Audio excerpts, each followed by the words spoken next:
Evarbaş Çarpel Medya izleyicileri, bir pazar günü akşamında siyasetin gündeminde dünyadaki ve Türkiye'deki, Kürdistan'daki olayları Mehmet Gül'le beraber değerlendirmeye çalışacağız bu haftaki programımızda. Mehmet Ferame. Görmendi abi. Tekrar bu haftaya da İran'la başlayalım. İran'da da bu hafta önemli gelişmeler oldu. Bu İran'daki gelişmelerden bir tanesi, İran Tahran'da Rusya ve Çin'le görüştü. Avrupa Birliği'nin üçlüsüyle görüşmeden Rusya ile Çin'le bir görüşme yaptılar. Arkasından da Avrupa'nın 3 Birleşmiş Milletler Güvenlik Konseyi'nin 3 daimi üyesiyle de, Avrupalı 3 daimi üyesiyle de İstanbul'da bir görüşme yaptı. Bu görüşmelerin amacı belliydi zaten. İşte İran diplomatik olarak uranyum üretilmesi konusunda güvenilir olduğunu hem Çin'le Rusya'ya hem de Avrupa Birliği üçlüsüne, yani Birleşmiş Milletler'in toplamda 5 daimi üyesine anlatmaya çalıştı. Öyle bir şey var. Çünkü hafta içerisinde Trump yeniden tehdit etti İran'ı. Gerekirse bir daha vururuz dedi. Onlar da bu şekilde bir çözüm bulmaya çalışıyorlar. Bir başka İran'da gelişmede Belucistan'da Belücilerden bir grup adliyeyi bastı. Adliyede direkt hakimlerin ofisini tehdit ettiler ve sonradan da nedenini açıkladılar. Neden olarak da İran'da Belücilere uygulanan idamları gösterdiler. Böyle bir gelişme de oldu İran'da. Tabii bu önemli bir olaydı. İlk defa böyle bir şey gerçekleşiyordu. Aynı zamanda da Köln'de İran Şahı'nın oğlu muhalefeti topladı. Sanatta Köln'de onlarla bir toplantı yaptı. Yani İran muhalefetiyle bir toplantı yaptı. Öyle bir gelişme oldu şeyde. Bu İran'da benim gördüğüm geçen hafta gelişmeler bu. Yani Mehmet, benim gördüğüm kadarıyla İran yeni bir savaş istemiyor. Ama bir yerde uranyum zenginleştirmeyi de devam ettirmek istiyor. Ama buna diplomatik bir çözüm arıyor. Bunun için hem Rusya, Çin'le hem de İngiltere, Fransa, Almanya'yla ayrı ayrı yerlerde görüştü. Bu isteklerini dile getirdi ama Trump gerekirse biz bir daha vururuz dedi. Ne dersin Mehmet? Nereye gidiyoruz? İran'da neler oluyor? Abi İran'da bana göre tabii ki yaşananlar kötü de ama gidişat bana göre iyilikle sonuçlanacak. Çünkü İran'ın bu dünya ölçeğinde, bu dünya, yani bu çağdaş dünyanın geldiği düzeyde o haliyle olmaması gereken bir devlettir. Devlet olarak söylüyorum. Ayrıca toplum da İran'ın devlet ve rejim yapısını çoktan aşmış durumdadır. Yani bunu nerelerden görüyoruz? Mesela seçimlere katılmadan görüyoruz. %29, %30'da seçimlere girilen bir toplum. Bugün en gelişmiş ülkeler, yani Amerika Birleşik Devletleri, İngiltere, Fransa, Almanya gibi ülkeler seçimlere %50'nin altına henüz düşmedi. Yani bir defa Fransa'da mıydı %49'du? Kaç, şimdi kesin hatırlamıyorum ama en gelişmiş ülkelerde bile, yani gelecek kaygısı olmayan, hangi rejim gelirse gelsin benim hayatım güvencededir, iyi kötü yaşayıp gidiyorum diyen toplumsal yapılarda bile seçimlere katılım oranı %50'nin üzerinde. İran'da bu %29, %30'a düştü. Geçen seçimlerde ne kadar daha? Çok düşüktü. Çok düşüktü. İşte bu şöyle oluyor. Bak, geri toplumlarda, mesela Türkiye'yi düşün. Türkiye'de seçimlere katılım oranı her zaman çok yüksektir. Yani %70-80'in altına düşmüyor. Ve bu insanlar her defasında daha iyi yaşamak için, gelenlerin daha iyi bir düzen kuracaklarını düşünerek oy kullanıyorlar. Bu seçimlere katılım oranı yüksek olmasının nedeni bu. Fakat İran'da artık İran muhalifleri bile, biz kazansak bile bunlar bizim oy verdiğimiz insanlar iktidara getirmez diye düşünüyorlar. Onun için sandık başına da gidiyor. Türkiye'de de gelecekte bunun riski var. Yani bu belediye başkanlarının işte seçiyorsun, görevden alıyor adam, kayyım atıyor oraya. Herhalde bir müddet sonra Türkiye'de de eğer böyle giderse, muhalefet sağlıklı bir ilişki kurmazsa toplumda, Türkiye'de de buraya doğru bir gidiş olacak. Ne yaparsam yapayım, düzen değişmiyor, bunlar gitmiyor fikri İran'da seçimlere katılım düzeyini oldukça düşürmüş. Bir, iki, biliyorsun onlar zaten seçimlere herkesin katılımına izin vermiyor. Yani evvela bu Molla Konseyi diyor. O Molla Konseyi karar veriyor. Sen katılabilirsin, sen katılamazsın diye. Kaç kişi belirliyorsa onlar katılabiliyor. O katılan seçimi kazananlar bu sefer de sınırlıdır onların iktidarı abi.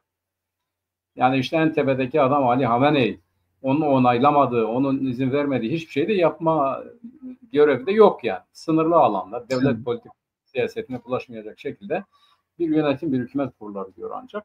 Onun için ben İran'da dikkat edersen bu saldırıdan sonra Pezeşkiyan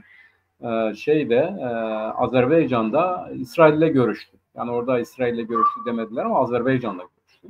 Görüştüler. Azerbaycan'la görüşmesi demek aynı zamanda İsrail'le görüşmesi demektir. Biliyorsun İsrail'in diğer devletlerle ilişkilerini son zamanlarda hep Azerbaycan üzerine yürütüyor. HTŞ ile Azerbaycan'da görüştü. Türkiye ile Azerbaycan'da görüştü. Her neyse. Bütün Orta Doğu devletleriyle ilişkilerini Azerbaycan üzerine yürütüyor. İran şunu gördü.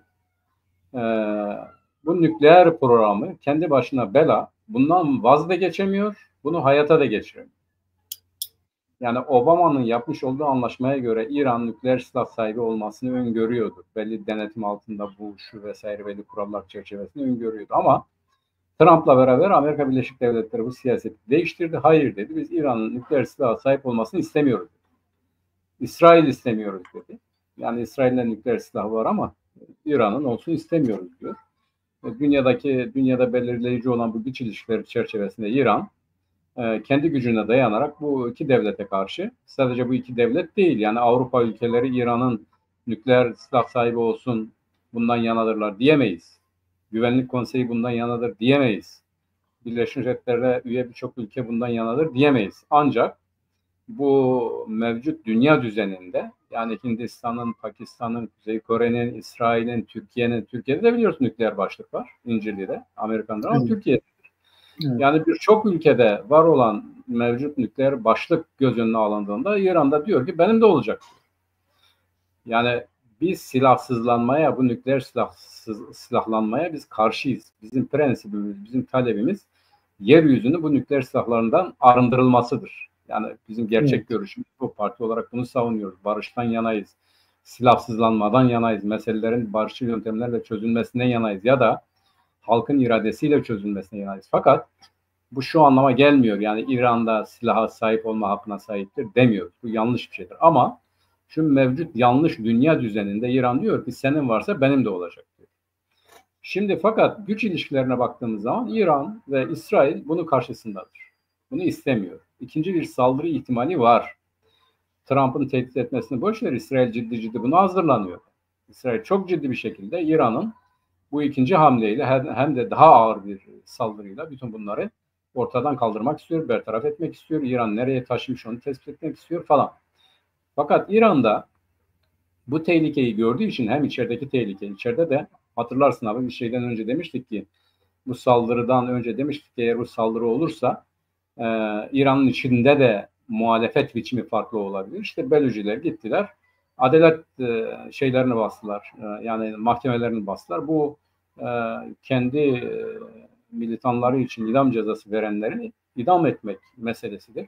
Artık bu düşünme biçiminin de değiştiğini ve muhalefet kesime çok ciddi bir cesaret verdiğini ve işte bir kenti basarak o kentte de gidip adalet makamını yok etmeyi göze alacak kadar cesurlaşan ya da keskinleşen bir muhalefetin İran içinde ciddi bir tehlike olduğunu gösteriyor. Biz bunu zaten söylemiştik. Bundan sonra bu tip hadiselerin daha da çok artacağını söyleyebiliriz. Bir. İkincisi bu muhalefet İran'dan yana olduğundan Pezeşkiyan ekibinin ya da Mollalar da Pezeşkiyan'a ikna olabilirler. Kendi gelecekleri açısından. Böyle bir savunma mekanizması oluşturmaya çalışıyorlar ve Avrupa devletleriyle ilişkiler, sen söyledin zaten Çin'le ve ilişkilerde, Çin ve Rusya ile ilişkiler onlardan destek istemesidir. Yani Güvenlik Konseyi'nde kendi aleyhlerine bir şeyin gelişmesi durumunda buna karşı veto haklarını kullanmalarını istiyorlar. Rusya yapar mı yapmaz mı onu bilemiyoruz ama Çin muhtemelen yapar. Çünkü Çin İran'a ileri derecede bağımlı bir ülkedir. Petrolün hepsini Çin'den temin ediyor. Bu olabilir fakat güç ilişkileri çerçevesine baktığımız zaman İran bütün bunlarla ikna olmamış olacak ki bu güç çerçevesinde herhangi bir cereyanı önlemek için de Avrupa'nın İsrail'in arkasında durduğu belli olan Avrupa'nın 3 tane ülkesiyle İngiltere, Fransa ve Amerika ile görüşüyor. Bana göre bu görüşmenin bir tek nedeni vardır. Bu görüşme İsrail ve Amerika Birleşik Devletleri'nin olası saldırısı karşısında kalkan olarak kullanılıyor. Yani bir oyalama alanıdır. O saldırıyı kendisini iyice güvenceye alıncaya kadar bu saldırıyı öteleme ya da bu devletler üzerinden İran ve İsrail ve Amerika ile bir anlaşma zemini yaratma hadisesidir. Çünkü o ikisi artık herhangi bir şey konuşmak istemiyor. İsrail'de Amerika'da diyor ki bitireceksin bu işi. İran'da hiç değilse yani belli sınırlar içerisinde nükleer silaha sahip olmanın imkanı var mı yok mu hala onu korumaya çalışıyor. Ondan vazgeçmek istemiyor. Fakat ben bu saatten sonra yani bütün bu hadiseler olduktan sonra İran'ın artık iflah olabileceğini düşünmüyorum. Ya ciddi bir saldırıyla buna ikna edilecektir ki bu seferki saldırı çok daha farklı olacaktır. Ya da İran içerisindeki muhalif kesimler yani bu ılımlı muhalefet dediğimiz kesim mollaları güvence altına alarak Batı ile uzlaşmanın, Amerika-İsrail ile uzlaşmanın bir yolunu bulacaktır. Şimdi İran'ın sadece nükleer silah değil abi. Yani bugün her ne kadar Orta Doğu'da ileri karakolları yerle bir edildiyse de yani Hizbullah, Hamas, işte Esad hala İran'ın işte geçen gün gördük Irak'ta durdular Haçlı Şabi üzerinden bize saldırdılar. Kürtlere saldırdılar. Evet. Yani hala İran Yemen'de, Irak'ta işte bir takım yerlerde bu İsrail ve Amerikan çıkarlarının egemen olduğu bölgelerde ya da Türkiye ile rekabet içerisinde olduğu alanlarda kendi gücünü hala bütünüyle yitirmiş değil. Bugün Suriye'de bile belki ileride daha net anlaşılacak. Özellikle Batı Suriye'de yani bu Nusayri ve Alevi Arapların desteklenmesi konusunda İran yine elinden geleni yapmaya çalışıyor. Her ne kadar bu konuda bir irtibatı, bir yordamı yoksa da yani bunlarla ilişki belki Türkiye üzerine yapabilir ama Türkiye'nin aleyhine olan bir şeydir. Buna da izin vermeyecektir ama bunun bir yolunu bulmaya çalışacaktır. Belki de Rusya üzerine yapmaya çalışacaktır. Çünkü Himeymi ve Tartus limanında hala Rusların üsleri vardır. Buradan Ruslar üzerinden bir şeyler yapmaya çalışabilir. Her neyse. Ama Ruslar da Amerika ve İsrail'i karşısına alarak böyle bir şey yapmaya çalışmıyor. Fakat İran her alanda kendisine kalkan oluşturmak, hala güçlü olduğunu göstermek, hala kendilerine zarar verebileceğini düşündürecek işler yapmaktan vazgeçmeyecektir. Kendisini güvenceye almadığı müddetçe. Yani İran'ın bu karşı koyuşları güçsüzlüğünün ifadesidir. Güçlü olduğunu göstergesi değil. Savaşı biraz oralarda tutmak, saldırıları biraz oralarda yumuşatmak gibi bir siyaset gidiyor. Ama ben bu siyasetin, İran siyasetinin bir sonuç alacağını, bir sonuca varacağını, İran'ı kurtaracağını düşünmüyorum abi. İran için çanlar çalmaya başlamıştır. Yani savaşla beraber başladı, devam ediyor. Bu çanların sesi daha da çok duyulacaktır diye düşünüyorum. Öyle gözüküyor yani İran'ın yeniden bir askeri müdahale, yeniden bunun getireceği ekonomik yükleri kaldıracak kapasitesi yok. Artı bir de toplumsal meşruiyetini kaybetmiş durumda İran yönetimi. Bu nedenle işte Birleşmiş Milletler'in beşlisiyle 3'ü Avrupalı, İngiltere, Fransa, Almanya, bir de Çin ve Rusya ile ilişkilerini kurup yaptırımların kaldırılması yolunda özellikle adım atmaya çalışıyor. Ya bu çok zor gözüküyor. Yani Avrupalıların da buna çok yanaşacaklarını sanmıyorum. Belki senin dediğin gibi Çin'le Rusya'dan bir destek alabilir ki alıyor zaten oradan destek. Ama diğer taraflardan alacağını sanmıyorum.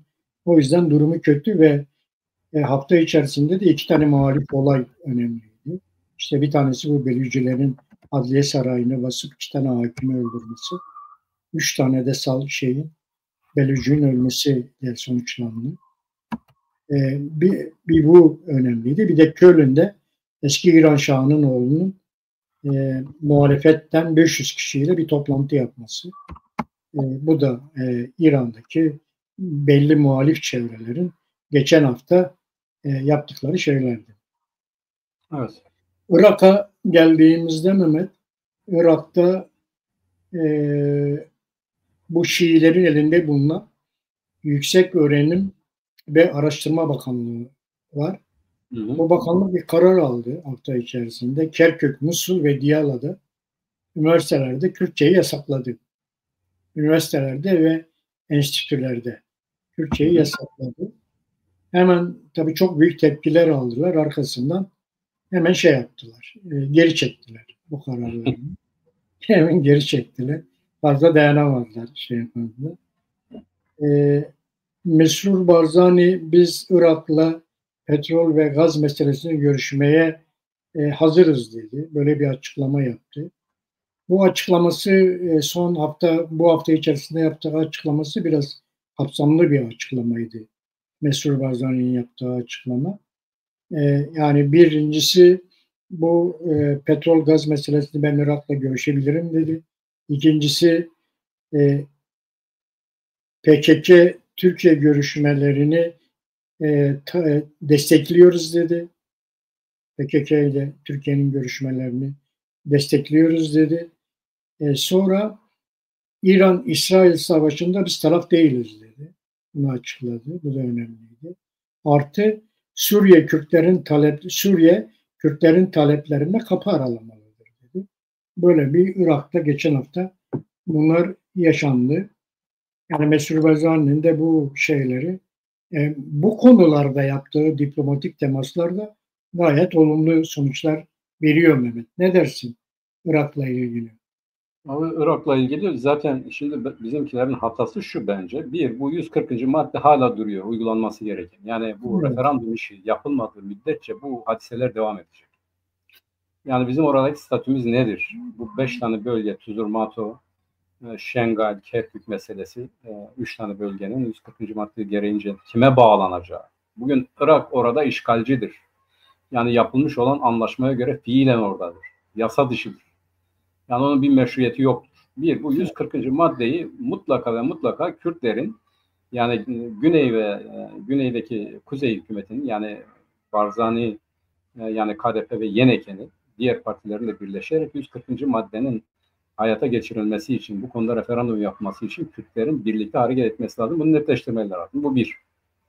Yani Kürdistan sınırlarının belirlenmesi. Birincisi bu 140. madde hala duruyor. Şimdi bu yapılmadığı müddetçe ne Kürtler doğru düzgün bir Kürdistan sahibi olabilir, ne de Irak karşısında kim var ona uyabilir. Şimdi bunun belirlenmesinden sonra Kürtler artık orada gerçek anlamda bir federal yapıya sahip olduklarının yasal zeminini oluşturmalı. Ve bundan sonra da Irak'ta eğer Irak devleti herhangi bir bu anlaşmaya aykırı, bu anayasaya aykırı yapabileceği bir tek şey vardır. Yine buradan hareketle ayrılmaktır.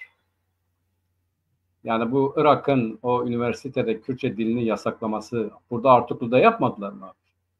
Evvela dediler ki işte bilmiyorum ne diller üniversitesi falan filan Artuklu'da okunuyordu. Kürtçe bile ismi bile yoktu. Yani Arapça, Kürtçe kaç tane dil varsa oraya havale ettiler. Sonra da bunu ortadan kaldırdılar. Şimdi Irak'ta bunu kaldırdıkları gibi Kürtlerin yapabileceği tek şey eğer statüleri belli olmuş olsaydı kuzeyde yani güneyde daha doğrusu yani Irak'a göre kuzeyde bize göre güneyde Arapçanın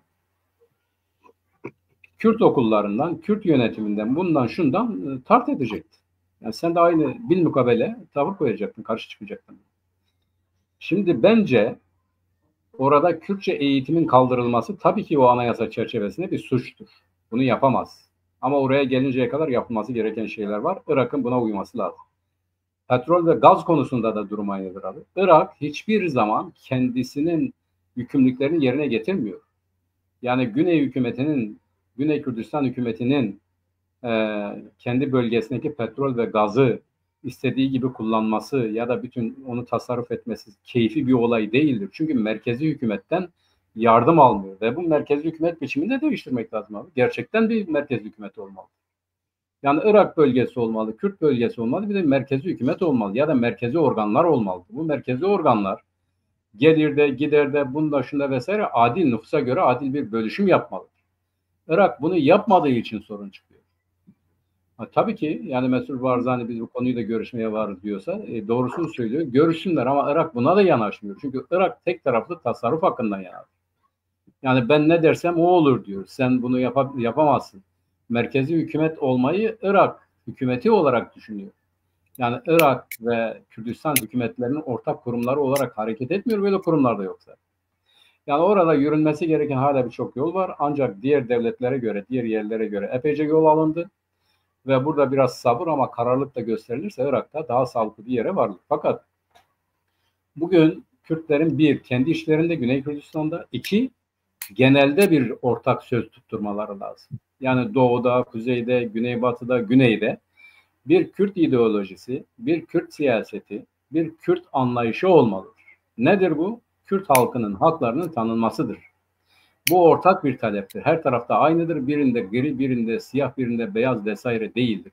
Kürt halkının yaşamış oldukları bütün alanlarda hakların sahibi olması, Kürtlerin sahipleneceği ortak taleptir.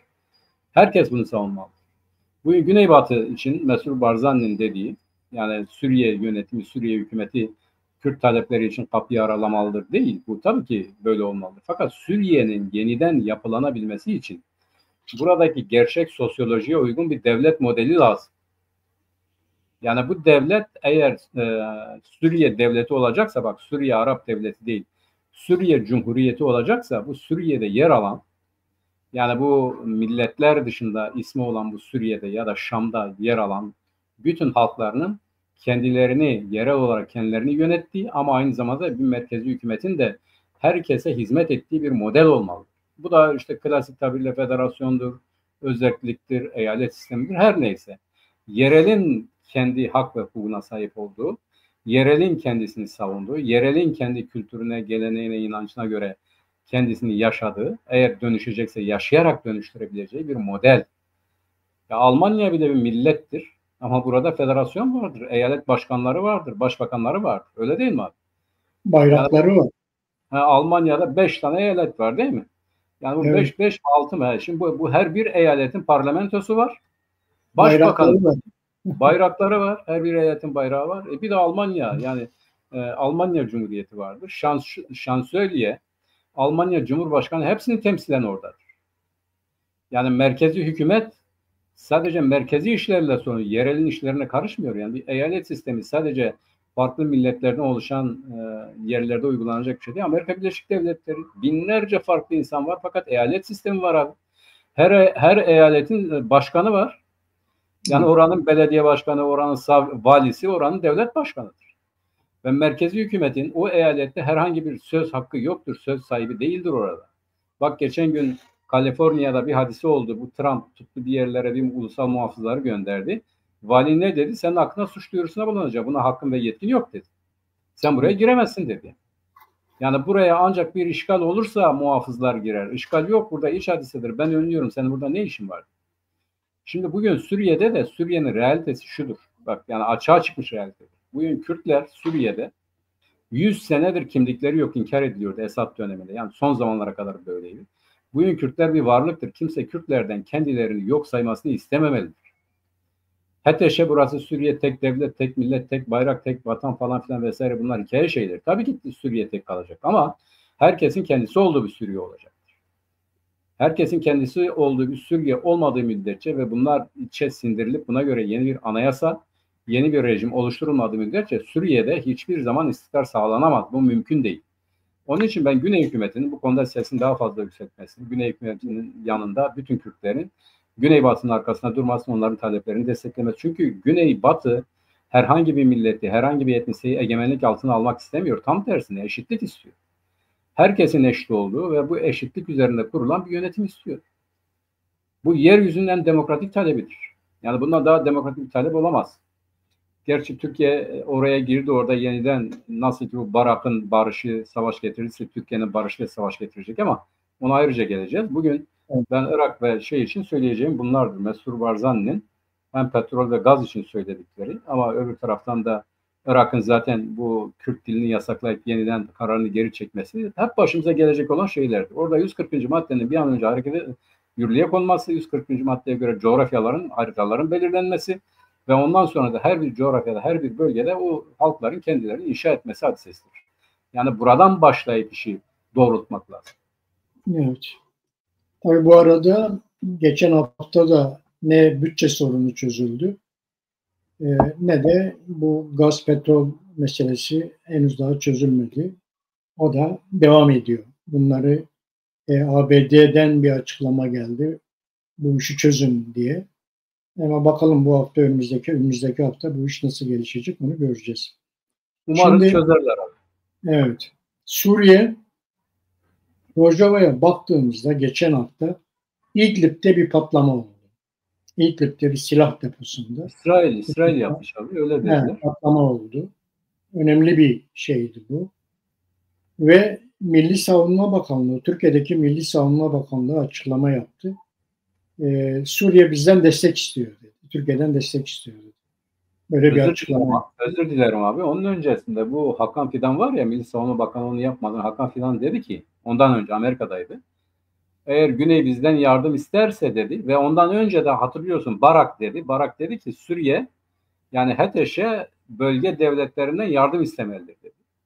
Hakan Fidan hemen bunu satın aldı. Eğer bizden yardım isterlerse yapmaya hazır. Sonra yaptılar bunlar. Milli Savunma Bakanı senin dediğini söyledi. Evet abi buyurun. Evet. Öyle bir açıklama yaptı.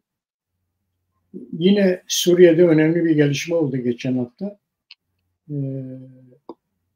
Suriye Türkmen bölgesine bir tane Arap belediye başkanı atandı. Bu sefer Türkmenler problem çıkardı. Nasıl böyle bir şey olur diye. Onların da bir tepkileri oldu Suriye'de. Türkmen bölgesine Arap belediye başkanı atanmışlar. Tek millet, tek devlet ya. Evet.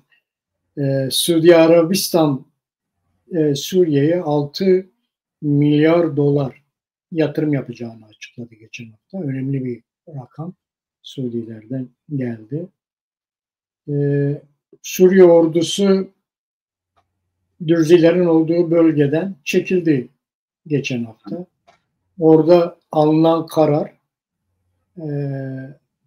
iç güvenliği Dürziler kendi sağlayacak ve oradaki Suriye devlet dairelerini Dürziler kendileri yönetecekler. Bu şekilde karar alındı ve Suriye ordusu oradan çekildi. Şimdilik öyle o şekilde bir çözüm geldi orada. Bahçeli Suriye ile ilgili bir açıklama yaptı bu hafta sonu. İşte YPG 10 Mart mutabakatına uymalıdır şeklinde bir açıklama yaptı. Hatta biraz tehditvari konuştu. Bu işi ağırdan alıyorlar dedi. Çirkeflik dedi abi. Evet. Çirkeflik dedi, tehdit etti.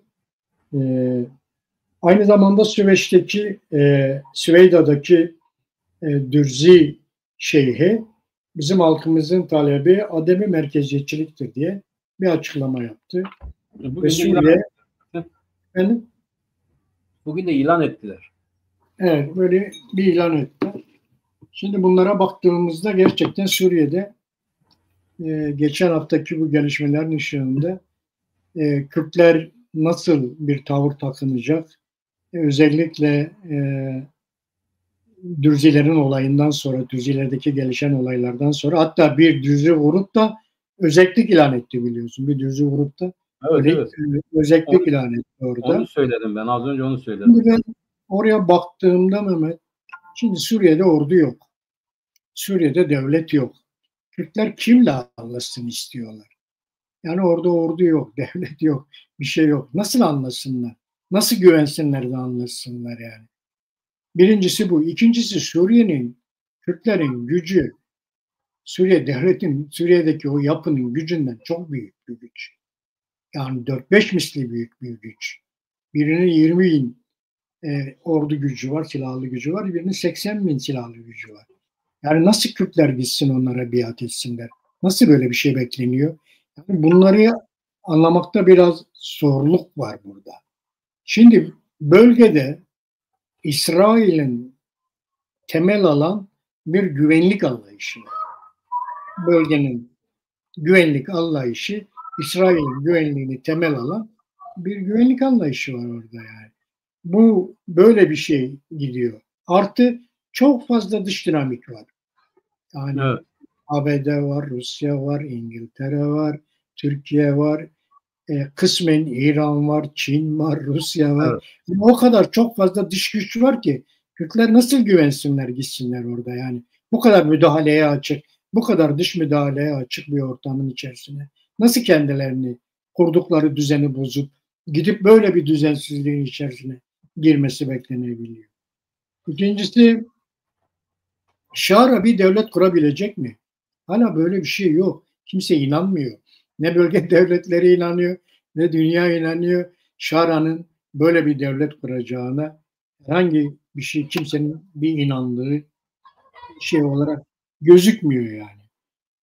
Bir de çözüm süreciyle yani Türkiye'deki bu tasfiye süreciyle biraz bağlantılı bir süreç izleniyor. İkisi Evet. birbiriyle çok bağlantılı bir süreç izleniyor. Ya Suriye'de işler bozuldukça buradaki işler de sarpa sarmaya başlıyor. Ne dersin? Aynen abi, dediklerin çok doğru. Soru işaretleri de doğru. Birincisi şu. Evet. Bugün Suriye'de bir HTŞ devleti var. Yani devlet derken biz klasik anlamda işte suç e, suç işleme tekelinin bulunduğu kurumdan söz ediyoruz. Yani şiddet ve suç işleme tekeline sahip olan kurum devlettir. Yani Evet.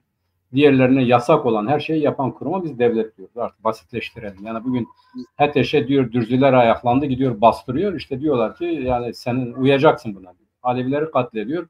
İşte devlete uyacaksın. Yani Aleviler gidip HTŞ'yi katledemiyor. Bu suçtur ama devlet gidiyor hep Alevileri katlediyor ya da Düzleri katlediyor. Bu suç değildir. İşte onun için diyorum yani suç ve şiddet tekelini elinde bulunduran kurum devlettir. Böyle bir tanımı değiştirmek lazım. Lenin diyor ya işte bir sınıfın diğer sınıflar üzerindeki egemenlik aracıdır diye.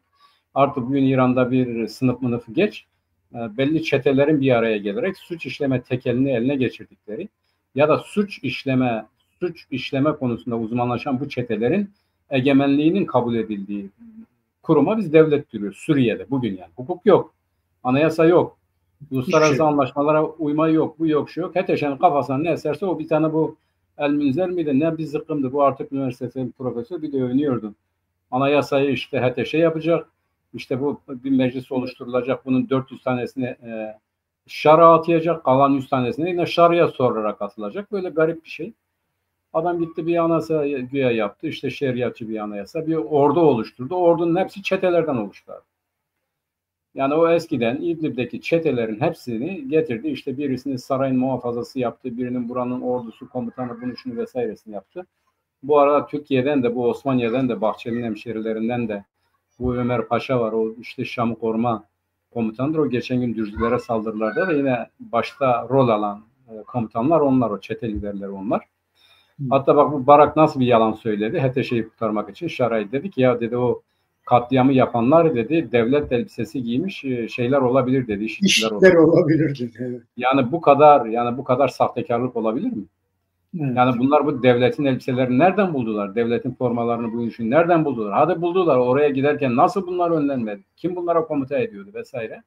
Her şeyi kurtarmak için bilmiyorum kaç takla atan bir tane güya özel temsilci var. Bu özel temsilcinin barışı işte Suriye'ye belli bir bölgede nasıl ciddi bir katliam, bir savaş getirdiğini hepimiz gördük. Onun için HTŞ hiçbir zaman bak sadece bugün, yarın, öbür gün değil abi. Bu çok önemli. Bunu hatırlıyorsun biz söylemiştik zaten.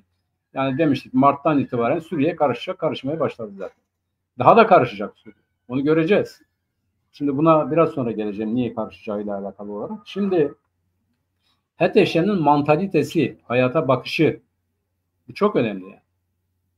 Yani devlete bakışı falanı filanı vesairesi İslam müktesebatıdır.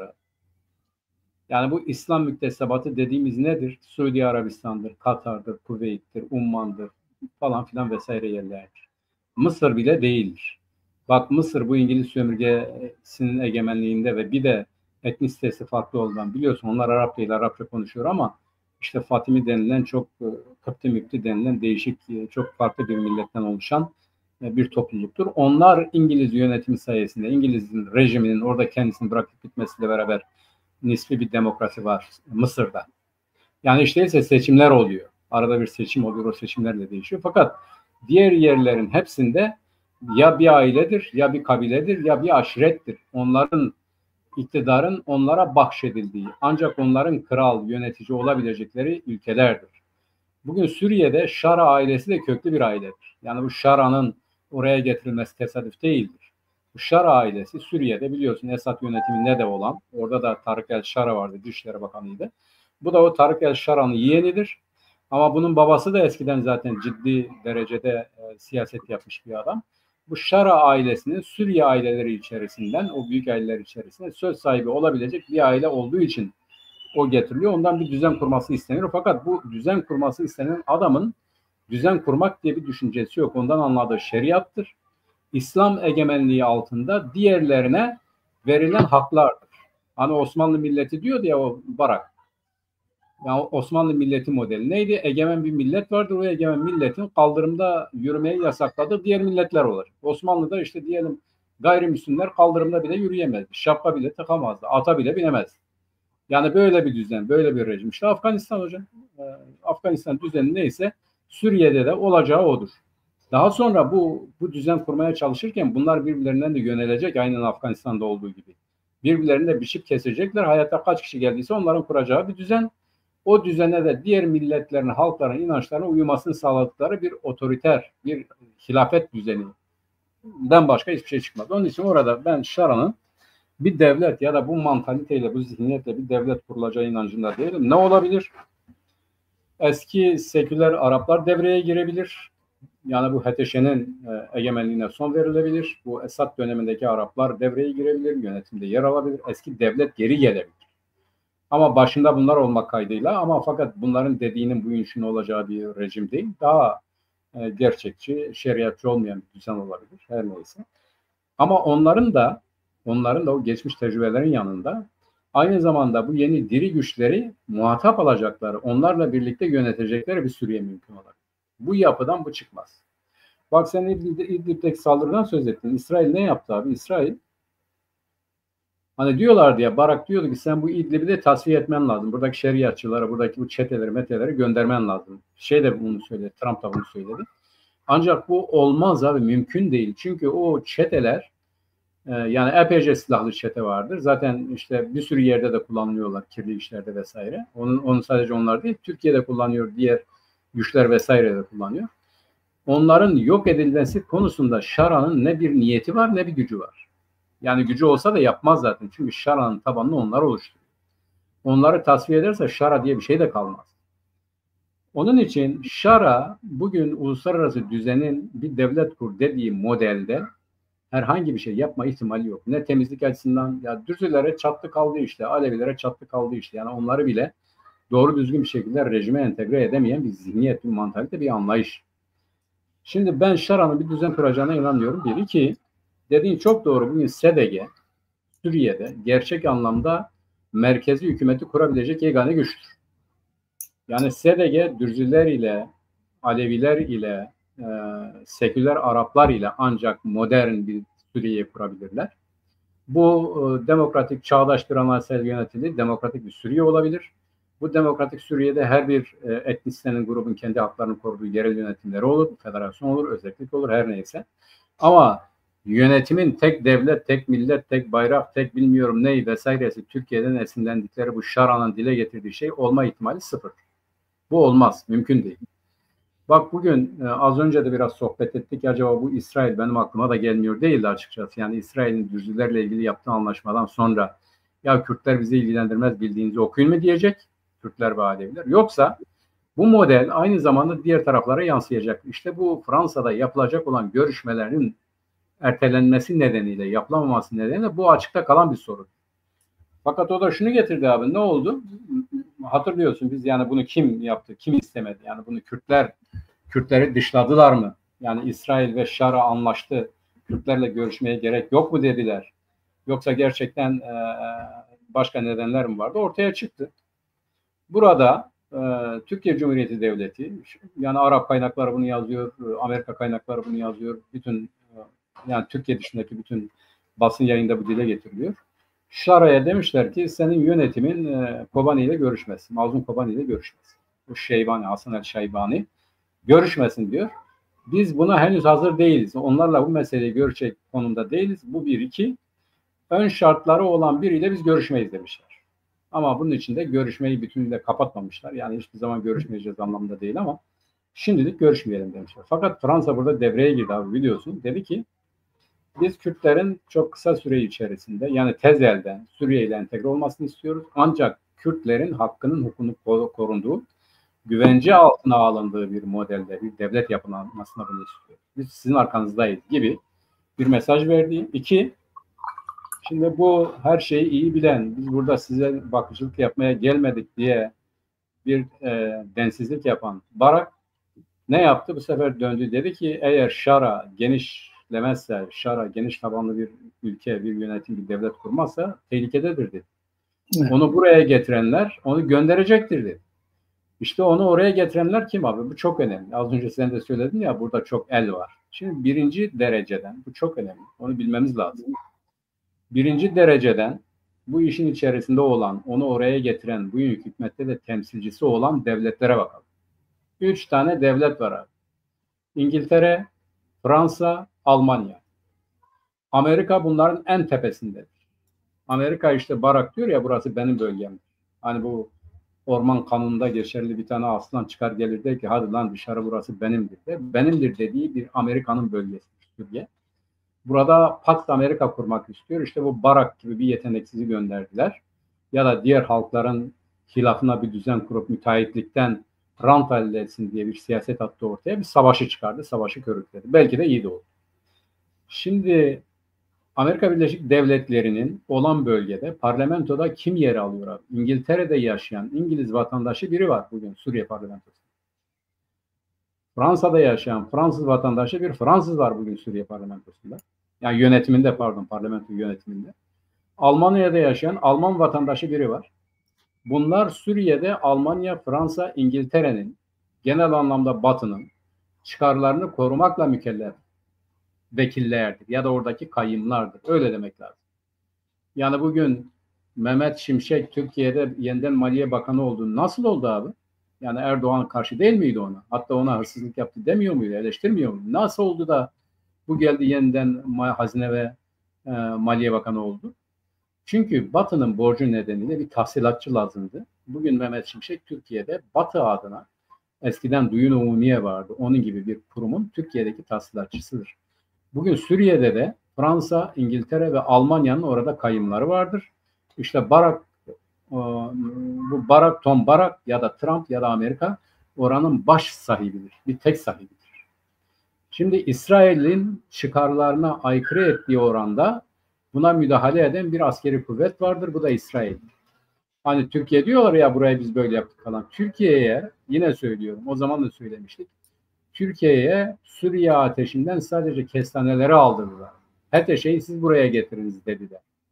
Göstermelik olarak onu gösterdiler. Trump onu gösterdi. Gerçek böyle değildir. Bugün Türkiye Cumhuriyeti Devleti her ne kadar Suriye'nin belli bir bölgesinde varsa, dikkat edersen yaptığı hiçbir şey tutmuyor abi. Bugün yeniden çağırdılar oraya. Onu ayrıca görüşeceğiz abi. Ayrıca görüşelim.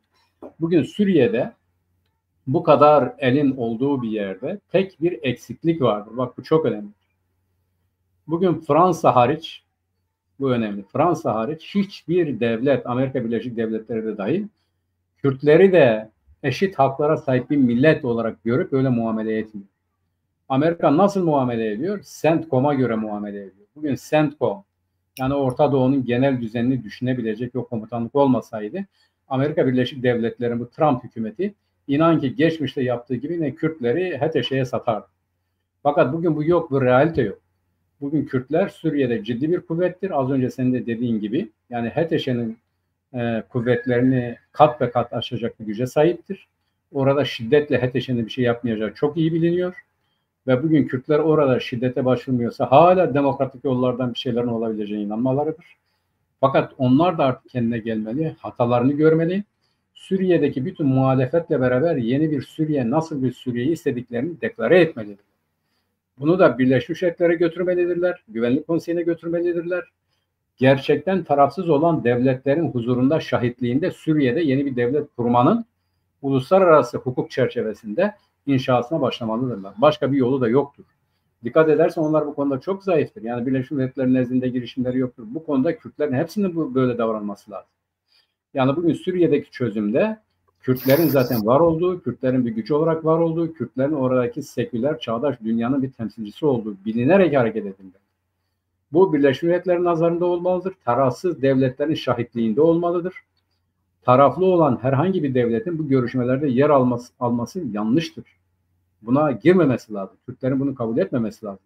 Mesela bazen diyorlar ki ya işte biz Türkiye ile görüşüyoruz. Tamam, görüşebilirsin. Ama bugün Türkiye Cumhuriyeti Devleti Suriye'de bir çözümün değil, çözümsüzlüğün tarafıdır ya da HTŞ'nin tarafı. Evet. Kürtlerin, SDG'nin, PYD'nin, SDG'nin ya da Kürtlerde diğer Dürzilerin ve Alevilerin, İsraillerin her neyse gayrimüslimlerin bir araya gelerek yeni bir Suriye'nin inşası için bir model oluşturmaları lazım. Bunu Birleşmiş Milletler'e sunmaları lazım. Birleşmiş Milletler çerçevesinde oluşturulacak tarafsız devletlerin huzurunda yeni bir Suriye'nin kurulması lazım. Bu düzeyde konuşmak lazım. Başka hiçbir çözüm yoktur. Kürtlerin de buna ikna olması, buna adapte olması, konsantre olması, bütün Kürtlerin Suriye'ye ilişkin bu ortak siyasetini her düzeyde deklare etmek lazım. Bireysel olarak, dernek olarak, vakıf olarak, siyasi parti olarak dünyanın her yerinde Kürtler bunu deklare etmelidir. Kürtler bunun arkasında durmalıdır, Kürtler bunu savunmalıdır. Yani şunu baktığımızda Mehmet, Suriye'de Birleşik Kürt gücü dediğimiz, yani bu bütün en son konferansta alınan bir güç var. Bu güç birliğinin şu ana kadar gitmiş olduğu politika çok olumlu işliyor. Evet. Yani onlara bu kadar telkinler yapılıyor. İşte nasıl davranacağı konusunda onlara bir sürü telkin yapılıyor. Ama gerçekten baktığımızda uygun davranıyorlar.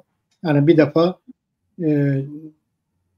böyle Şara hükümetini bir devlet gibi görmüyorlar. Oraya yanaşmıyorlar.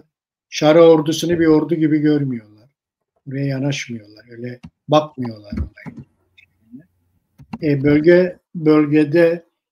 Bölge zaten dış dinamiklere çok açık. Çok fazla dış müdahale var. Fransa, İngiltere söyledin, Almanya, İngiltere, Çin, Rusya, herkes müdahale ediyor. Şimdi böyle bir koşulda bir devletin oluşması çok zor bir olay. Artı para yok, ordu yok. Bir de böyle bir niyet de yok. Böyle bir yerde Kürtler niye gitsinler kendilerinin şu anda kurmuş olduğu sistemi bozup başka bir sisteme müdahil olsunlar? Bu mümkün değil. Öyle bir şey mümkün değil. Zaten şu ana kadar da bu Suriye'deki Kürt güçleri gerçekten çok olumlu davranıyorlar. Evet, o Paris'teki görüşmede Türkiye'nin şeyi çok büyüktü, etkisi büyüktü. Türkiye orada oldu. Çünkü orada konuşmalar çok farklı olabilirdi. Türkiye bu konuşmaların İstanbul'da yapılmasını istiyor. Mazlum Abdi ve Şara İstanbul'a gelsinler, burada konuşsunlar. Bence bu konuda Kürtlerin tavır takılması lazım. Çünkü artık Türkiye Kürtlerin karşısında taraf bir ülke konumundadır Suriye'de. Bu yüzden bu görüşmelerin Türkiye'de yapılması uygun değil.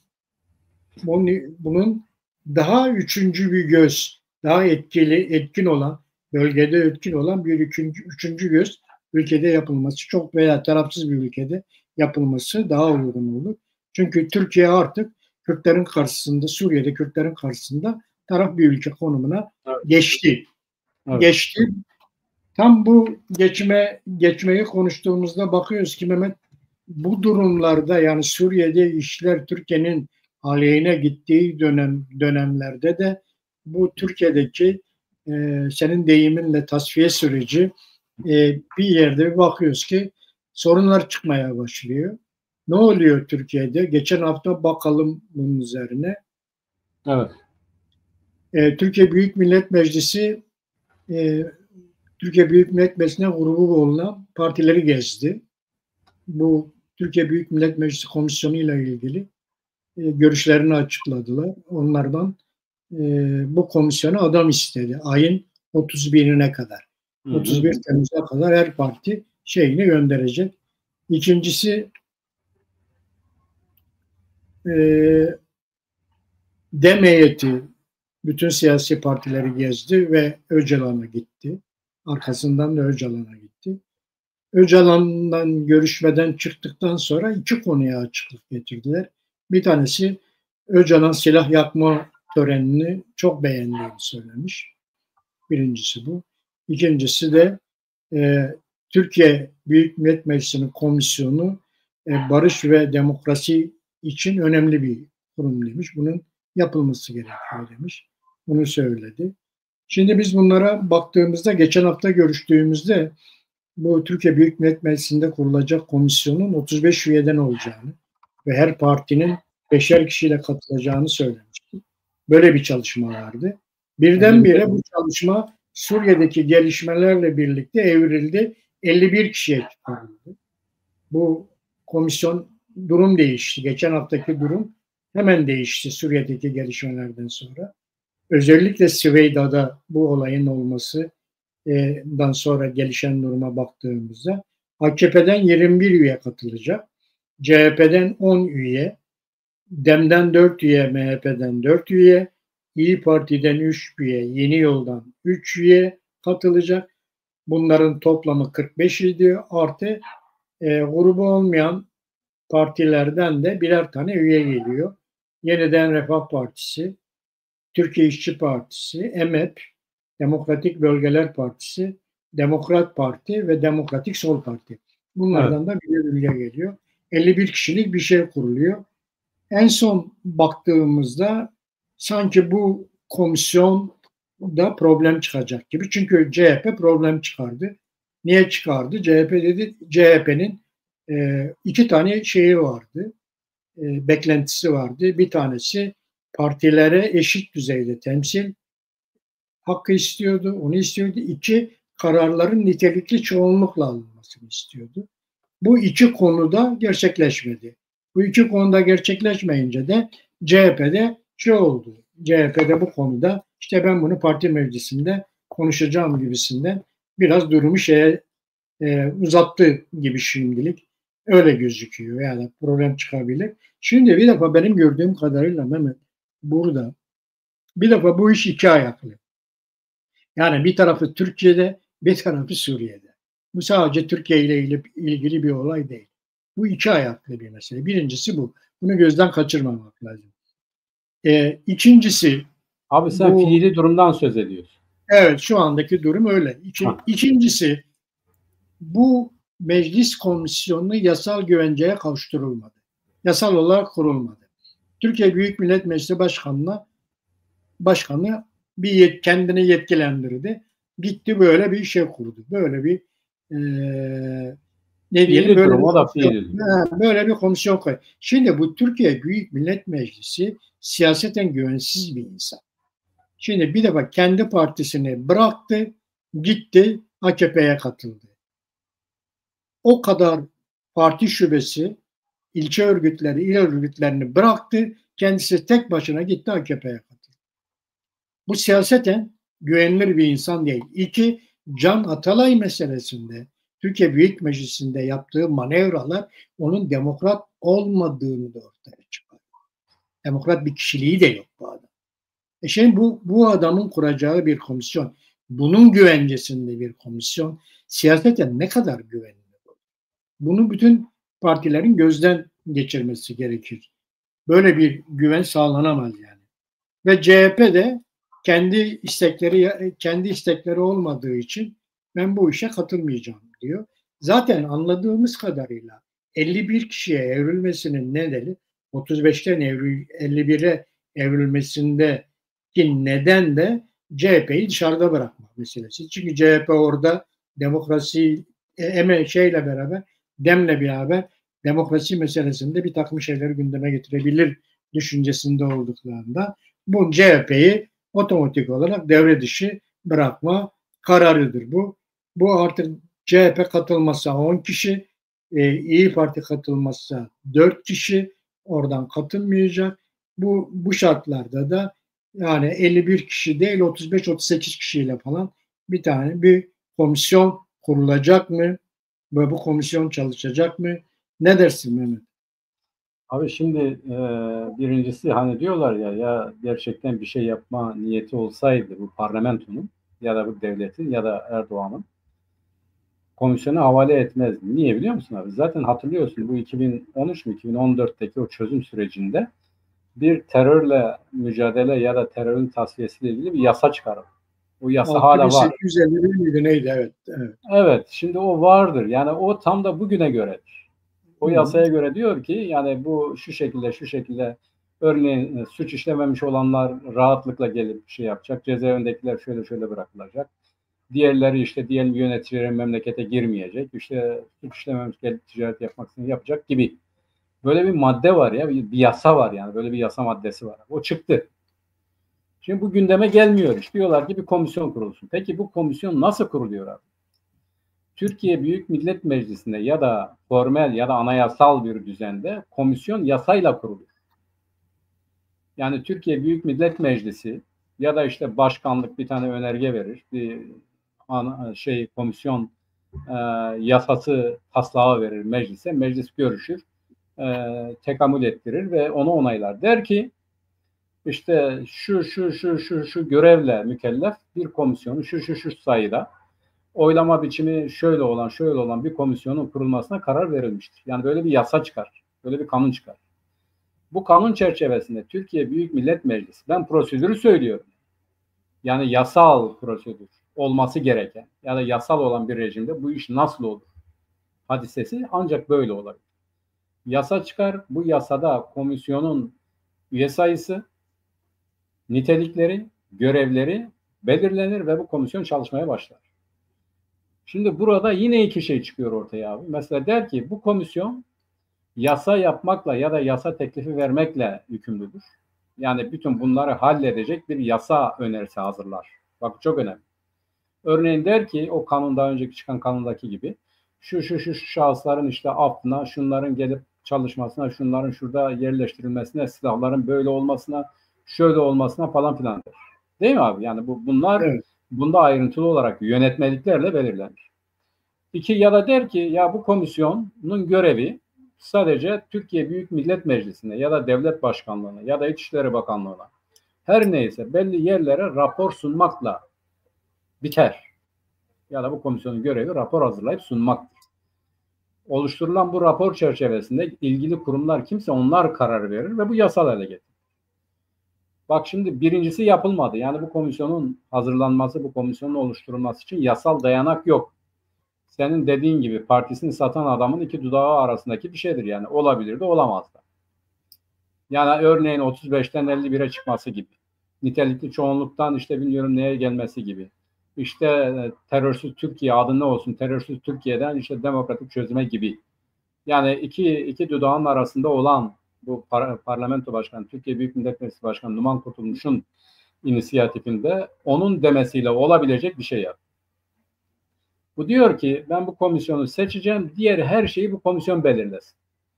Şimdi bu komisyon kendi görevini, buyunu, şuyunu falanlı filanlı belirleyebilir, normaldir. Görüşme alanını, buyunu, şunu. Fakat bunun bir yasal dayanağının olması lazım. Yani bu komisyon yine der ki parlamento bizim bu görevlerimizi onaylamalıdır. Yani yeniden parlamentoya sunması lazım. Yani biz bunu yapmak üzere böyle bir komisyon oluşturduk. Bu komisyonun yasallık kazanması için Türkiye Büyük Millet Meclisi Başkanlığı'na işte sunulmuştur gibi.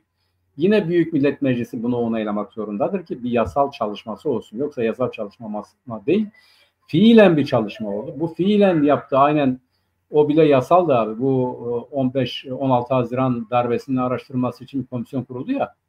Rapor bile yayınlanmadı abi. Bu rapor ne de kimse bilmiyor. Bak kendileri kurdu, kendileri hazırladı. Ortada hiçbir şey yok. Raporda hiçbir şey de yok. Bu CHP oraya bir şerh düştü. O da yok. Hiçbir şey yok abi. Öyle bir hiçe gitti yani. Şimdi bu komisyonun akıbeti de ya da geçmişte oldu. Bu neydi? Akil insanlar. Bunlar gezdiler, gittiler, geldiler.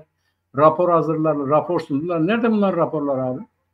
Ne oldu bu? Her şey berhava oldu. Bu neydi? Bir tane sarayda işte Tayyip Erdoğan devlet başkanı seçilince, Cumhurbaşkanı seçilince ne ya dedi, ne görüşmesi dedi. Ben böyle bir şey hatırlamıyorum dedi. Böyle bir şey de yoktur dedi. Bitti gitti. Her şey berhava oldu. Şimdi Onun için yine hatırlıyorsun abi biz baştan konuşurken bu tasfiye sürecidir. Bir, iki, PKK bu saatten sonra yeniden eskiye dönemez. Bu da çok önemlidir. Üç, zaten şu anda bu fiili duruma uygun bir fiili tasfiye memurları var. İbrahim Kalın değil mi abi? Mustafa Karasu değil mi? Bunlar bugün PKK'yı fiilen tasfiye etmekle görevli. Diyorlar ki mesela silahlar MİT'e teslim edilecek. Falan yerlerde teslim edilecek. Eylül'e kadar mı, Ekim'e kadar bu bitecek. Yani ortada işte APO bir komisyon kurun, bu komisyon görüşsün falan filan demesine gerek yok. Zaten onlar işlerini yapıyorlar. Silah da yaptılar. Ve bu şeyde dikkat et abi, geçen hafta bir şeyler oldu. Bu Metina'da, Harput ve şeyde 3 tane yere saldırdılar. Muhtemelen bunlar oraları temizlemeye gittiler. Orada birileri vardı, onlara saldırdılar. Yani Türkiye Cumhuriyeti Devleti artık diyor ki sen bu işi bitirdin, bulunduğun her yerde, her şeyde bana teslim edeceksin. Ya teslim olacaksın ya çekilip gideceksin. Kontrol ediyor, oralara giriyor, bakıyor kim var kim yok. Ya da var mı yok mu? Varsa ateş ediyor, yok ediyor. Şimdi bu fiili duruma baktığımız zaman fiili tasfiye süreci devam ediyor. Bu yasal duruma baktığımız zaman yasal durumun gerisinde mevcut yönetimin devamının garantisi sağlanmadığı müddetçe hiçbir komisyon kararı, hiçbir komisyon raporu ya da hiçbir yasa vesairesi herhangi bir işe yaramayacak.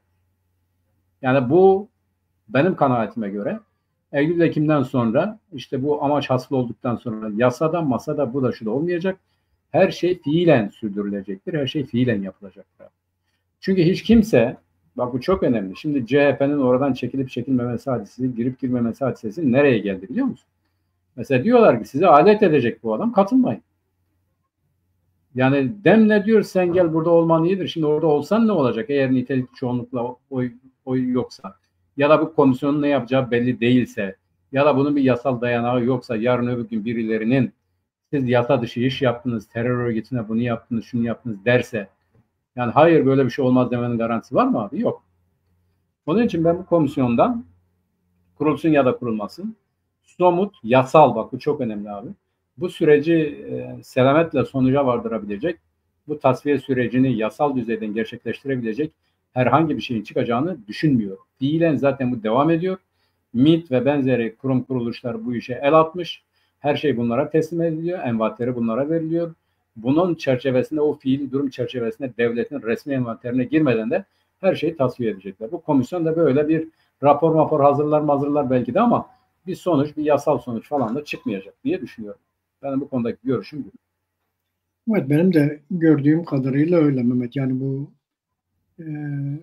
tasfiye sürecinde çok güvenilir bir ortam yok.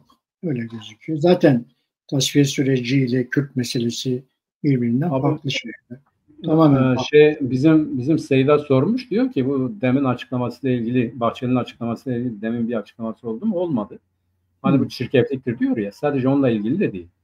Bak Suriye'deki bu çözüm süreciyle alakalı, yani Suriye devletinin HTŞ'nin önerisi karşısında oradaki PYD SDG'nin yapmış olduğu açıklama ile ilgili de demin açıklaması yok. Bu konuda bunlar hiçbir şey söylemiyor. Bunlar kör, sağır ve dilsizdirler. Şimdi bu Bahçeli'nin işte bunlara densiz şey demesi, çirkefliktir demesi, ya onu bu Türkiye'nin Suriye girişi kısmında ele alalım abi bence. Seyda'ya da onu söylemiş olalım ama demin bir açıklaması olmadı. Olmaz da. Çünkü bak bu APO'nun da açıklaması olmadı. Yani şeydeki yönetime hepsine diyor ki, benim tahminim odur, şeyi o. Bunlar diyor, bunların üzerinde baskı uygulayın, yapın diyor. Yani biz bu konuda bir şey diyemeyiz ya da demeyiz diyor. Ya da dersek iyice ihanetin içerisinde yuvarlandığımız netleşecek diyor. Şimdi Güneybatı Kürdistan'ın Suriye devletinin içerisinde kendilerini idare etmeleri kimin zararına ya? Neyse onu bu Türkiye'nin Suriye girişi içerisinde ele alalım abi. Seyda'ya da o zaman cevap vermiş oluruz ama DEM zaten bu konuda dilsizdir, sağırdır. Herhangi bir şey söyleme ihtimali yok. Söylese de SDG'nin lehine herhangi bir şey söyleme ihtimali de yoktur. Yani onlar tepeden bir açıklama gelirse onlar konuşurlar. Yoksa konuşmazlar. Mesela Selahattin tahliye edilmedi. Hani şimdi diyor mu bırakın beni gideyim İsrail'i, İdlib'i bombaladı İsrail. Ben onlara karşı bir savaşayım diyorum.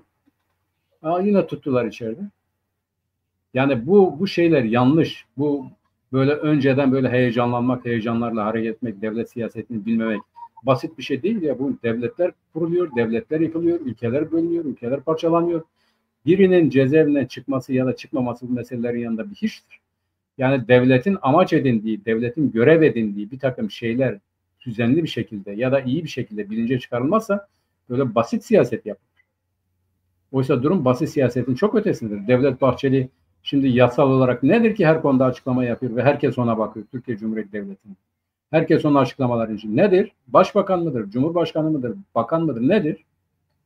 Onun için diyorum yani her şey fiilen yürüyor. Bu başkanlık sistemiyle beraber yasa, yönetmenlik, kanun, manun vesairesi falan filanı fiili ihtiyaçlara göre gündeme getirilen, deklare edilen, uygulanan ya da uygulanmayan şeyler. Evet yani bu devam eden süreçte Kürt meselesinin çözümüyle ilgili bir süreç olmadı. Onun PKK'nın tasfiyesiyle ilgili bir süreç oldu. Gün gibi ortada. Bu süreç bile, bu bile öyle görülüyor ki yine daha önceki çözüm sürecine benzer bir akıbete doğru gidiyor geliyor. Yok, hayır abi. O konuda şöyle itiraz ediyorum. Orada bir tek şey var. PKK'yı bitirecekler. O bitti. Evet. Orada şöyle bir şey var. Geçen defaki çözüm süreci bittiği zaman PKK olarak kaldı ama bu defa sanki öyle olmayacak. O bitti öyle artık. Geriye dönüşü yok. Zaten bu bir açıklama yapıldı. Semavi bir açıklama yaptı hafta içerisinde. 830 silahlı gücün silahını bıraktığı söyledi. 830 rakamı verdi. 830'a ulaştı dedi. İlk 30 kişi bırakmıştı biliyorsun. O yakma olayında. Peki abi bu Semavi'nin yani durumu anlamak için bu Semavi kimdir abi? Yani bir de böyle göksel bir adı var yani Sema'dan gelen evet. Bu Semavi göksel adam. Bu AKP'lidir. Ama kendisi eski PKK'lidir. Kendisi Kürttür. Eski PKK'lidir. AKP'lidir ama şu anda tamam. AKP ile çalışıyor. Balıkçıyı hatırla abi. Balıkçıyı hatırla. Evet o biraz da öyle gibi. Şimdi bu süreçte balıkçı yok. Bu süreçte Semavi var. İşte bu Semavi nereden biliyor o kadar kişi silah bıraktı? Evet. Yani bunun devletle alakası olmasa, MİT'le alakası olmasa, fiilen işin içerisinde olmasa nereden bilecek bunu? Mutlaka. Yani şimdi işte iş kimlere kaldı onu anlatmaya. Yani fiili ilişkiler. O kadar kapalı yapılıyor ki biz de bilmiyoruz. Yani hakikaten 800 kişi daha mı bıraktı silahını bilmiyoruz yani böyle bir şey. Halbuki bazen Kandil'den gelen açıklamalara baktığımda sanki biz bekliyoruz diyorlar. Komisyon kurulsun, işte yasalar çıksın gibisinden bekliyoruz diyorlar. Ama şöyle de diyorlar abi bak. Şimdi ben de bu daha yeni dinledim. En son görüşmelerden biriydi. Onların merkez komitesi üyesi bir kadın. Diyor ki yani biz bunu istiyoruz ama eğer bu olmazsa biz bu süreci yürütmeyeceğiz anlamında değil diyor. Bak bu evet. Çok önemli. Yani mesela diyor biz işte başkanın bırakılmasını istiyoruz ama bırakmazlarsa da biz yine devam edeceğiz. Yani demokratik toplum istiyor. Diyor ki biz devlete karşıyız. Onunla röportaj yapan da yani tamam yani diyor ki biz devlete karşı olduğumuz için diyor. Devletle istemediğimiz için diyor. Silaha da gerek yok. Bağımsızlığa da gerek yok. Biz demokratik toplum istiyoruz. Biz komünlerden yani. Peki o soran sormuyor. Demiyor ki ya siz bu devlete niye karşı değilsiniz? Yani siz devlete karşıysanız, devlet kurmak istemiyorsanız devlet diyor köleliğin aracıdır. Peki sen özgürlük savunduğuna göre bu köleliğin aracı olan bu devletle ilgili senin tutumun nedir? Yani bu devlete de karşı mısın? Şimdi mesele şu bak bu çok önemli. Bu süreç yani bunların talepleri ya da bunların orada deklare ettikleri gerek Fesih Kongresi'nde gerek sonraki süreçte ne olursa olsun bu çok önemli. İsterler olduysa oldu olmadıysa devam zaten. Yani yine her şeyi silahlarını teslim edecekler. Bize demokratik siyaset hakkı tanımasalar da devam edecekler. Evet. Doğru. Bu süreç onun için diyorum. Yani PKK hadisesi o birinci çözüm sürecinin dışında PKK hadisesi bitmiş bir hadisedir. Evet. PKK'nın artık apocular vardır. Apocular Kürt toplumunu kafasını boşaltarak yani milli kafasını milli taleplerinden arındırarak komüncü ehli keyif bireyler olarak topluma ve devlete entegre etme görevidir. Yani komün kuracaklar. Nedir bu? Belli değil. Devlete karşıyız. Peki bu devlete karşı mısın? Belli değil. Yani biz devlet istemiyoruz. Peki bu devlete niye entegre oluyorsun? Bu kimin devleti oluyor? Toplum ve devlet. Nedir bu? Komün devleti olsun. Olacak mı? Nasıl yapacaksın bunu? Bak dikkat et, bu büyük bir demagoji, büyük bir tasfiye hareketi. İdeolojik, siyasal, politik, askeri her açıdan bugüne kadar edinilmiş olan her şeyin tasfiyesidir. Kürt milletinin boş bir çuvala çevrilerek devletin ayaklarının altına atılma operasyonudur. Buna böyle bakmak lazım. Bu devam edecek. Diğeri demagojidir abi. Buyurun, kusura bakma, arada bir araya giriyorum. Belki de dayanamıyorum. Bunu sadece PKK ile Türkiye arasında bir mesele olarak da görmemek lazım. Bu uluslararası ayağı da var bu işin. Uluslararası güçlerin de bölgede devlet dışı silahlı güçleri tasfiyesiyle ilgili çalışmaları devam ediyor. Türkiye'ye de bu konuda görev verdiler. Yani mesela Lübnan Hizbullah üzerine gidiyorlar. Irak'taki Haçlı Şabi üzerine de gidiyorlar. Bu şekilde daha yeni Türkiye, ABD ve Suriye Irak'ta bir operasyon yaptılar. Bir IŞİD lideri ve 2 oğlunu herhalde yakaladılar. Yani bu uluslararası ayağı da olan bir şey olduğu için buna karar verilmiş zaten. Yani PKK tasfiye edilecek, bu iş bitti. Yani onlar da bu işin farkında. Onlar da hatta öyle bir açıklama da yapıldılar. Yani biz şey yapmasalar da biz silahları bırakacağız. Bunu bitireceğiz. Biz artık demokratik mücadeleye katılıyoruz gibisinden o tür şeyler söylediler. Evet, aynen öyle. Evet, yani belli ki 40 yıllık mücadele Kürtlerin hiçbir hakkını talep etmeden silahları bırakıyor ve kendi kendisine yeni bir demokratik mücadele alanı seçiyor diyebiliriz. Böyle bir sonuçla sonuçlanacak gibi gözüküyor. Evet. Bir de bu Dersim Festivali ile ilgili bilgin var mı Mehmet? Evet abi, şimdi ona geleceğim. Ondan önce ben bu hani HETEŞ'e, bu Barak dedi ya, bölge devletlerinden yardım alın. Yani, evet. Hakan Fidan HETEŞ'e dedi bizden isterlerse gideriz. Milli Savunma Bakanı dedi valla bize yazdılar, gelin bize yardım edin diye, biz gidiyoruz dedi. Ama nasıl bir yardım istedikleri belli değil Mehmet. Şimdi dedi ki onu kendileri tarif ettiler. Dediler ki biz orada istihbarat, işte teknik yardım, destek falan filan vereceğiz dediler. Gittiler. Gidip gitmediklerini de bilmiyoruz ama biz artık Suriye'deyiz. Zaten oradalardı. Fakat yani ben Türkiye'nin akıllıca bir şey yaptığı düşüncesinde değilim. Tam tersine. Yani Barak'tan bu sinyal gelince zaten gittiler. Barak'tan böyle bir sinyal gelmese bu açıklamayı yapmazlar. Az önce sen dedin ya, Türkiye'de belli bir görev verilmiş. Türkiye'ye her defasında yeni talimatlar geliyor. Bu talimat da onlardan biriydi. Yani siz içeri girin. Bu HETEŞ'e tek başına bu geniş tabanlı bir hükümet kuramaz.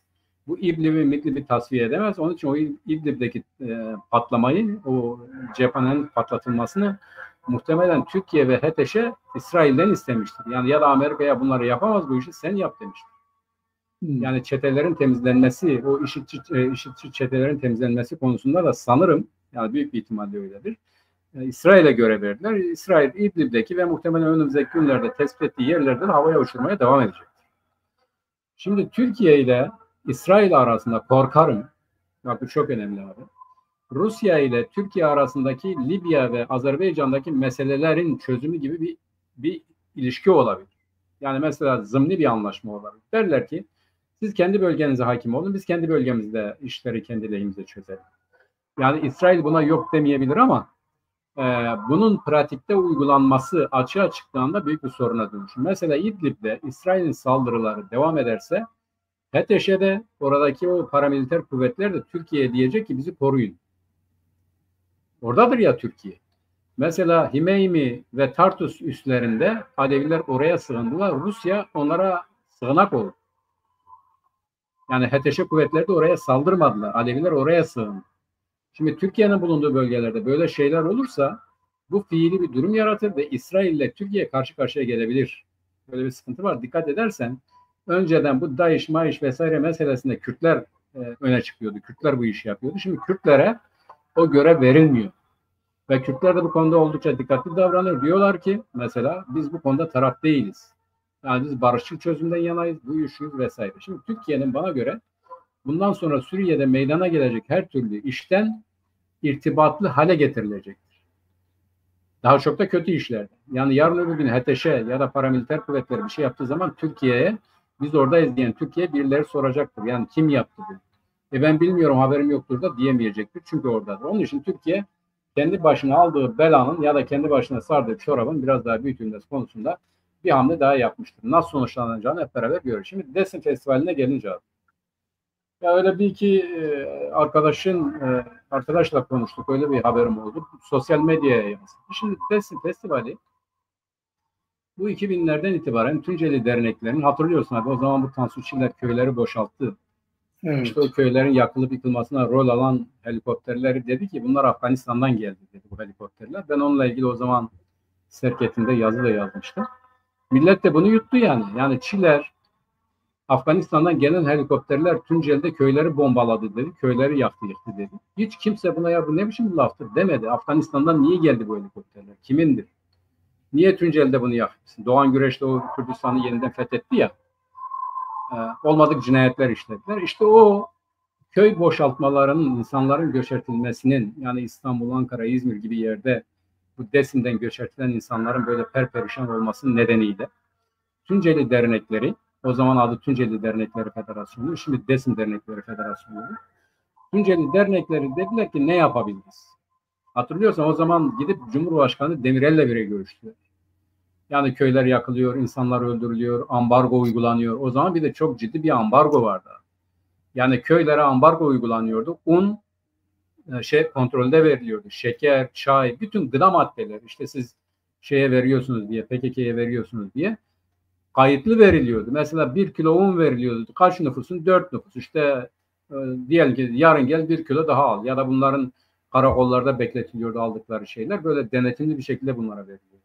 Yani PKK'ye gitmesin vesaire falan filan diye. İşte bu kuşatmışlığı vesairesini açmak, yarmak, duyurmak için Tunceli Dernekleri Federasyonu festival kararı aldı. Doğa ve Munzur Doğa ve Kültür Festivali diye. Bu ben o zaman bizim dernek yönetimindeydim. Birkaç tanesinde fiilen de yer aldım. Ama tabii prensiplerini, kuruluşunu, buyuruşunu gayet iyi biliyorum. Gittim de her neyse. Ve bu birincisi önleyemedikleri için, önleyemeyeceklerini anladıkları için o zaman bu Turizm ve Kültür Bakanı MHP'liydi ve o dedi ki onun üzerinden, daha doğrusu Devlet Bahçeli'nin emriyle Tunceli Valisi dedi ki biz de bu işin içerisinde olalım. O zaman festivali şöyle yapıyorduk abi. Bu Tunceli Dernekler Federasyonu Tunceli Belediyesi üzerinden yapıyordu. Yani organizatör Tunceli Belediyesi oluyor. Diyelim ki Hasan Korkmaz'dı o zaman. Hasan Korkmaz Tunceli Munzur Doğa ve Kültür Festivali yapıyordu. Valilik bu işin içerisine giriyordu belediye girince. Valilik de katkıda bulunuyor. Hatta birincisini finanse eden valilikti. Hiç unutmuyorum, gayet iyi hatırlıyorum. Ama valiliğin kontrolünde oluyor. Yani orada düzenlenen etkinlikler, bunlar, şunlar vesaireleri valilik kontrol ediyordu. Ne yapılıyordu? Tunceli'de konserler, çeşitli bilim insanların gelip konuşması, verecek konferanslar, müzik dinletileri, seyahatler, diyelim Ovacık Gözeler'e seyahat, Mazgirt'e, Pilmir'e, her neyse.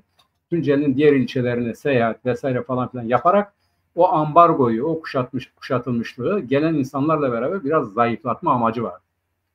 Bak bu çok önemli abi. Amaç buydu. Sonra ne oldu? Sonra bu belediyelerin HDP'ye geçmesiyle beraber bu Tunceli, Munzur, Doğa ve Kültür Festivalleri ideolojik bir boyut aldı. Yani HDP belediyeleri nasıl isterse öyle yapıyordu. Hatta öyle bir zaman geldi ki o festivallerde Kırmancıki türkülerin söylenmesine bile ambargo kondu. Ya da onlara izin verilmedi. Ya da belli insanların gelip orada konuşması, bu yapması, şu yapması gibi hadiseler önlendi. Onun için paralel Tunceli, Munzur Kültür Festivalleri düzenlendi. Bir belediye düzenliyordu, bir de Desim Dernekleri Federasyonu düzenliyordu. Bu böyle ikili bir hale geldi. Daha sonra yeniden birleşti her neyse. Şimdi iki önemli şey oldu abi. Bak uzun zamandır bunlar yapılıyor. İki önemli şey oldu. İkisi de çok kötü. Birincisi bu festivale Erivan'dan bir folklor ekibi davet edildi. Bu bilinen, tanınan bir folklor ekibidir. Yani folklor oyun oynuyor yani. Biliyorsun Erivan folklor ekibi de gerçekten zengin. Kültürel olarak da öyle. Yani Kürt ve Ermeni motiflerinin, oyunlarının, şarkı türkülerin ne kadar ortak bir kaynağa dayandığı onların zaten o şeylerinden de bellidir. Bu insanların daveti valilik tarafından yasaklandı.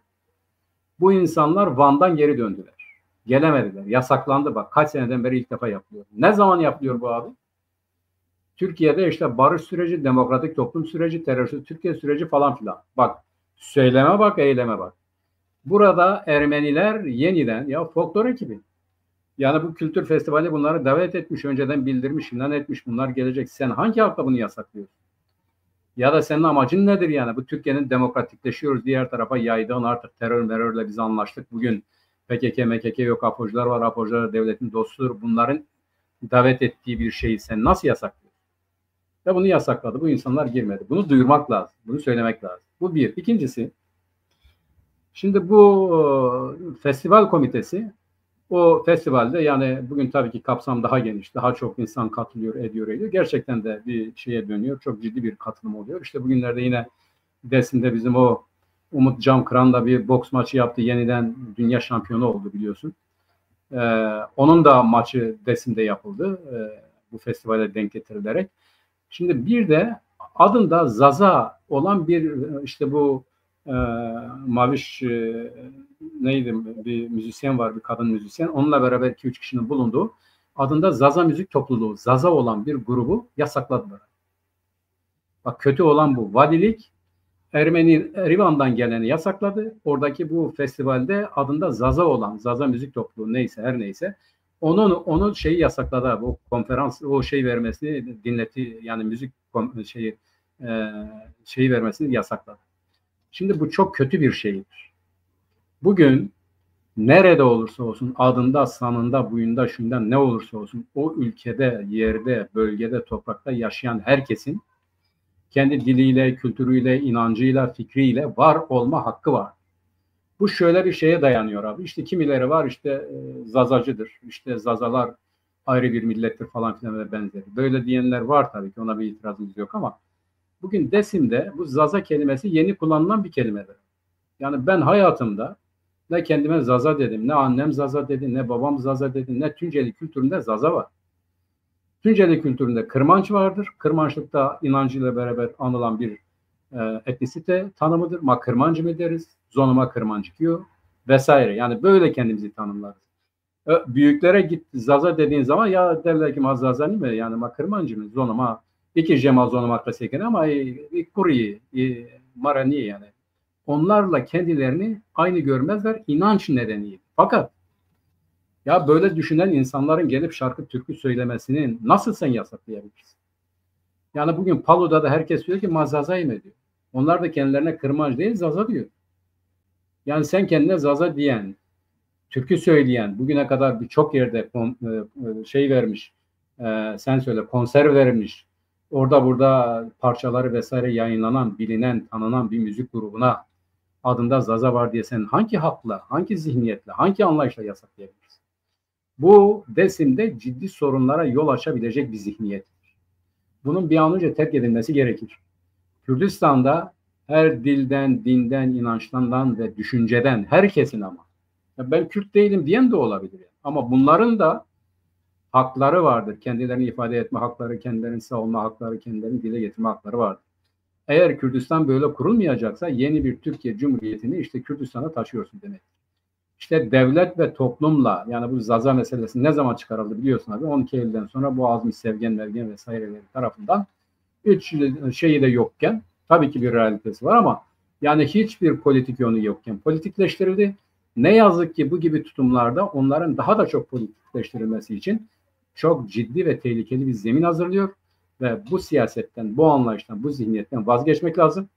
Kendisine Zaza da diyebilir, Kırmanç da diyebilir, Kurmanç da diyebilir, Kürt de diyebilir. Önemli olan burada amacın ne olduğudur ona bakmak lazım. Bunu özellikle hatırlatmak ve buradan dile getirmek isterim abi. Dersim'deki hadise budur. Teşekkürler Mehmet. Biz de bu Dersim Festivali ile ilgili bilgilendik sayende. Evet sevgili Çarpel Medya izleyicileri bir siyaseti gündemin programının daha sonuna geldik. Önümüzdeki hafta yeni bir siyasetin gündeminde Mehmet Gül'le birlikte yine sizlerle birlikte olacağız. Herkese şevvaş diyelim. Şevvaş Mehmet. Şevvaş abi. Görüşmek üzere.